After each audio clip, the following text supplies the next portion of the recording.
নমস্কার, 7 এবেক নিউজ নেটওয়ার্কে আপনাদের স্বাগত।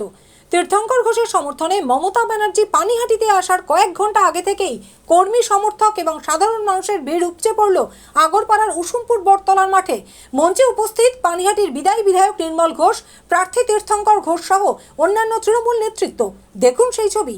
আগরপাড়া উসুমপুর খেলার মাঠে তীর্থঙ্কর ঘোষের সমর্থনে আর কিছুক্ষণের মধ্যে অপেক্ষা, যেভাবে প্রাকৃতিক দুর্যোগ, বৃষ্টি, ঝড় কে উপেক্ষা করে আমাদের এখানে এসে আমাদের জানান দিচ্ছে পানিহাটিতে তীর্থঙ্কর ঘোষের জয়। শুধুমাত্র মমতা বন্দ্যোপাধ্যায় আপনাদের সামনে উপস্থিত হয়ে এক ঐতিহাসিক সভা ভাষণ দেবেন। আমাদের তৃণমূল পরিবার গত 4 দিন ধরে বৃষ্টিতে অনেক অসুবিধে হয়েছে। রাজাদের রিপোর্ট, 7 এবেক নিউজ নেটওয়ার্ক, আগরপাড়া। জয় হিন্দ।